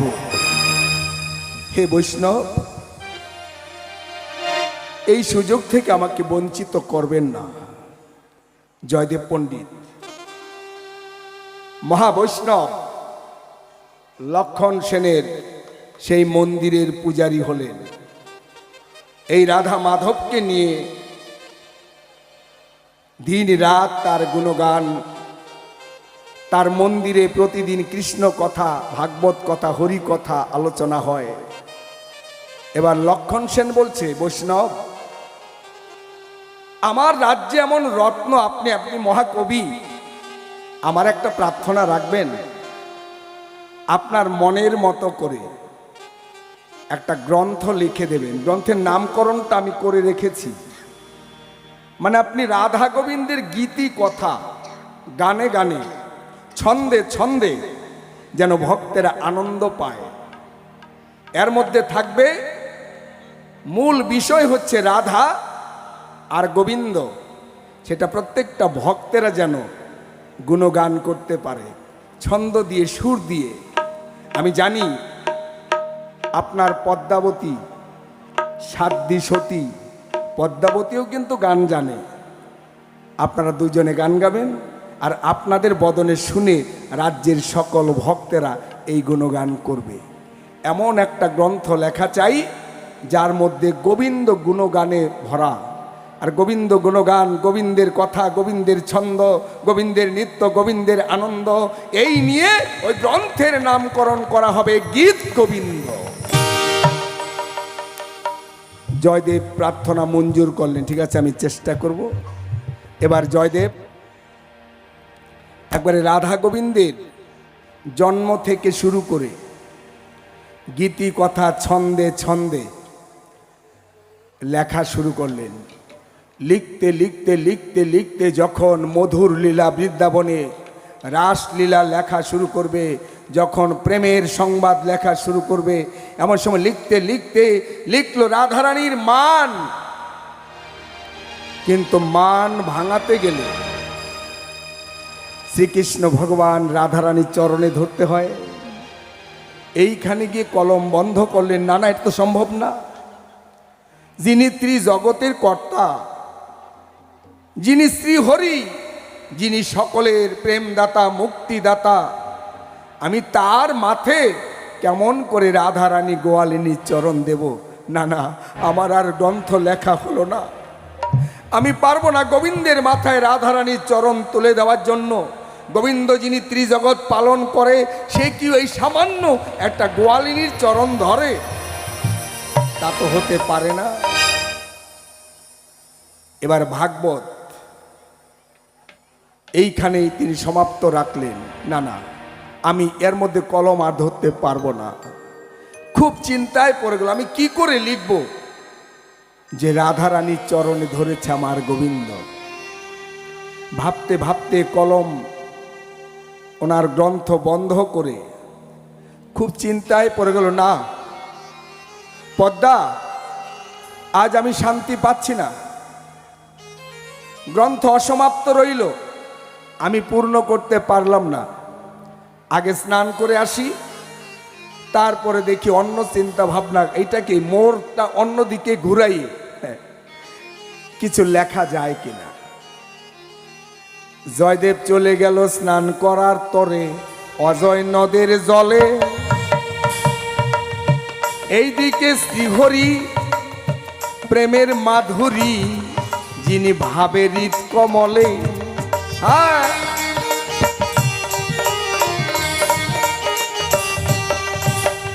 গোবিন্দ ভাবছে, জয়দেব,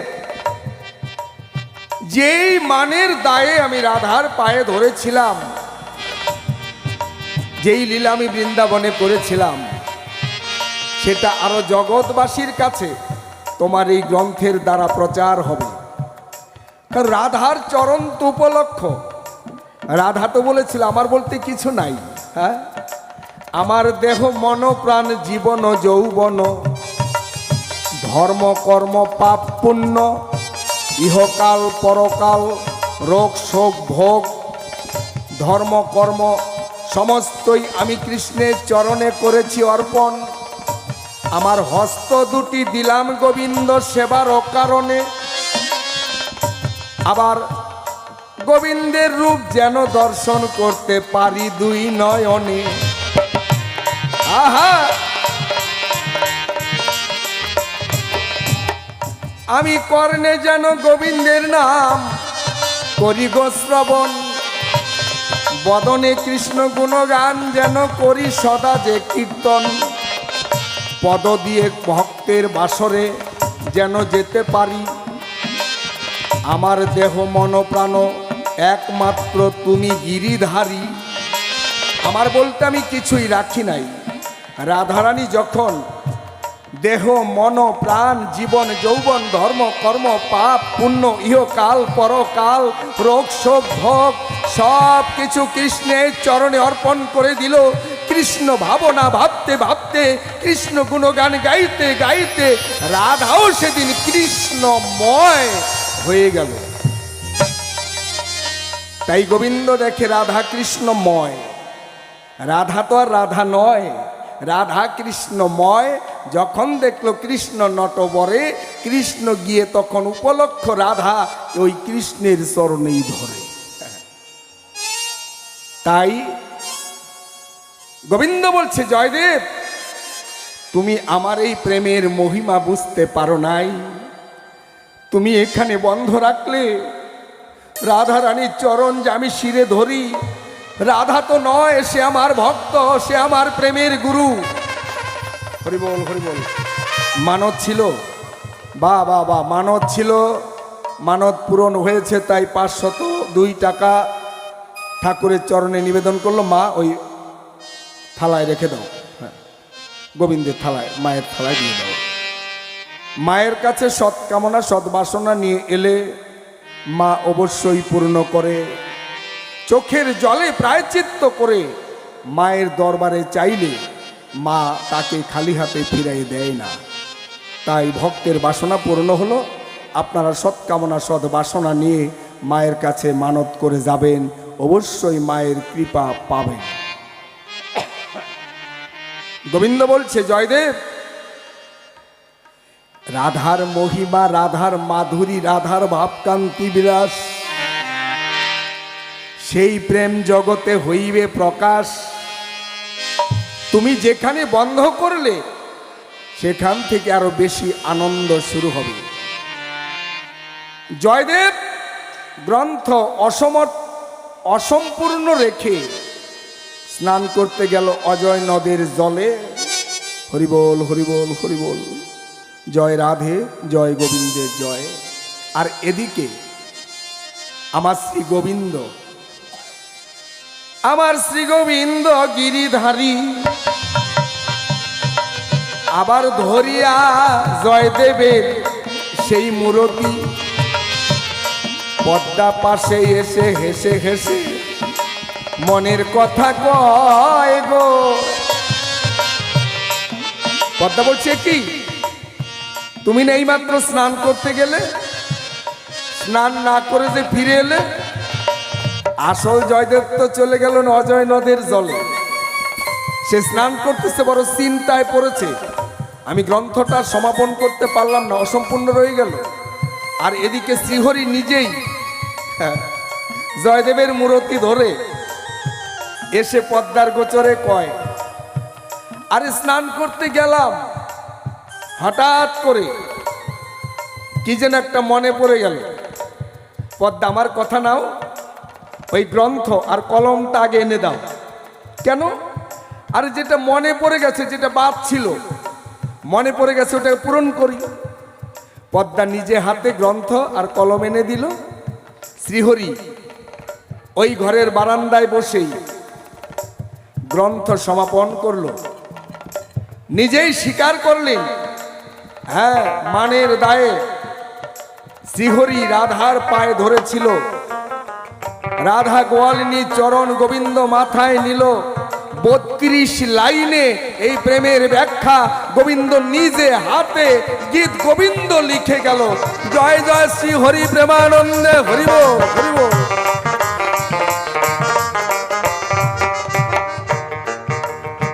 গ্রন্থ সমাপন করে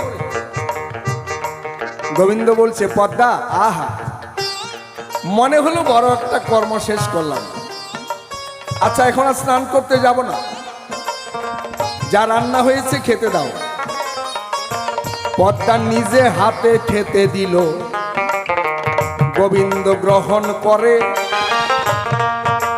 এবার সেবা নিয়ে গোবিন্দ বলছে, তুমি সেবা নাও, আমি একটু বিশ্রাম করি ঘরে। এইবার গোবিন্দ ঘরে গিয়ে শয়ন করল বিছানায়। আর বারান্দায় বসে পদ্মাবতী যেন স্বামীর প্রসাদ পায়। এমন সময় আসল জয়দেব এসে দেখলে, কি পদ্মা, সারা জীবনে তো তোমার এরকম লক্ষণ দেখি নাই। যেবা নারী রান্না বারে স্বামীর আগে খায়, ভরা কলসির জল তরা সে শুকায়। হ্যাঁ, তুমি তো জীবনে এরকম কর্ম করো নাই। প্রতিদিন তুমি আমাকে সেবা দিয়ে তারপরে প্রসাদ পাও। আজকে তুমি আমাকে সেবা না দিয়ে তুমি আগেই খাও, ব্যাপারটা কি? পদ্মা পাতের অন্ন হাতে নিয়ে জয়দেবের দিকে চায়। একই হায় রে বিধি, আজকে আমি ঠেকলাম কি যে দায়। এক জয়দেব স্নান করতে গেল, আরেক জয়দেব এলো, নিজে হাতে কলম ধরে গ্রন্থটা লিখিল। তারপর জয়দেব শয়ন করে গিয়ে ভোগ মন্দিরে।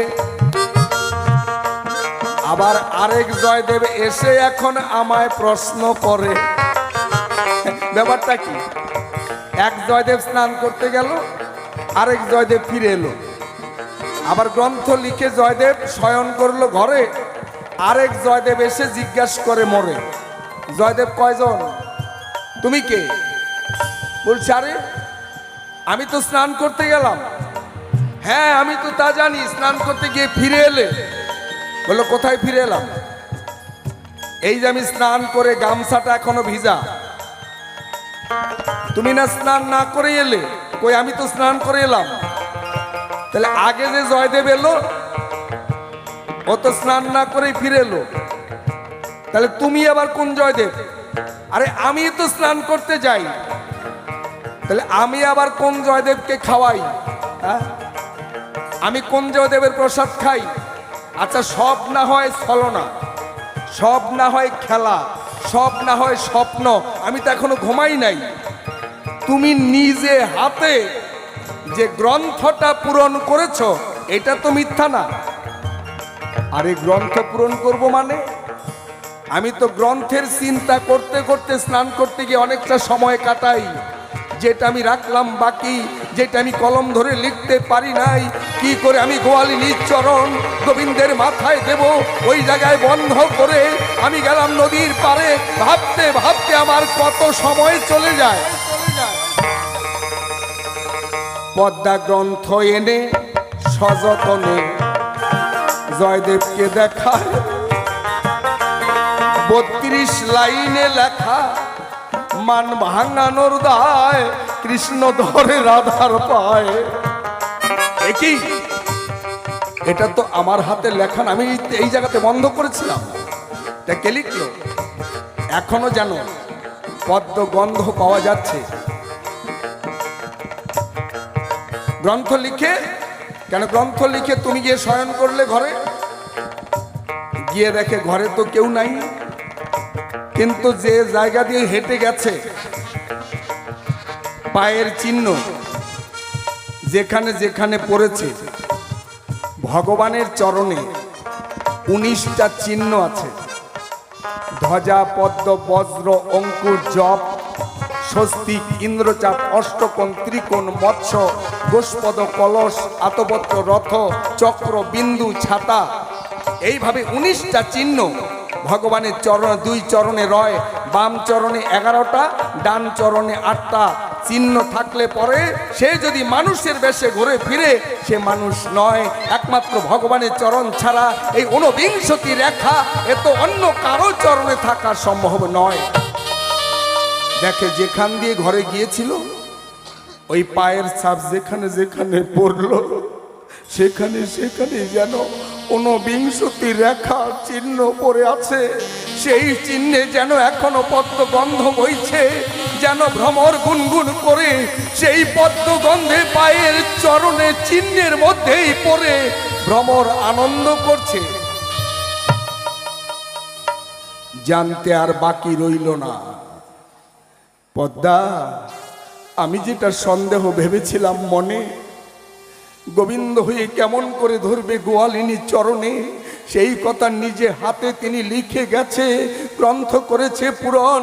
পদ্মা, তুমি মহাভাগ্যবতী, তুমি পেয়েছো তার দর্শন, আমার ভাগ্যে তার দর্শন হলো না। তুমি আজকে জগৎপতি সেবা দিয়ে মহাপ্রসাদ পাও, দাও পদ্মা, তুমি একা কেন সে প্রসাদ নেবে? আমাকেও একটু প্রসাদ দাও। পদ্মার হাত থেকে কেড়ে নিয়ে মহাপ্রসাদ 2 জনে মনের আনন্দে সেবা করে। জয় জয় রাধা গোবিন্দ প্রেমানন্দে সবাই হরি বল, হরি বল, হরি বল।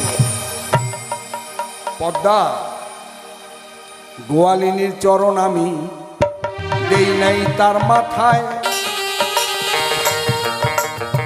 রাধার চরণ গোবিন্দ নিজেই আবার কৃপা করে উঠালো সেথায়। তার লীলাকে বুঝতে পারে তোমারে জানাই।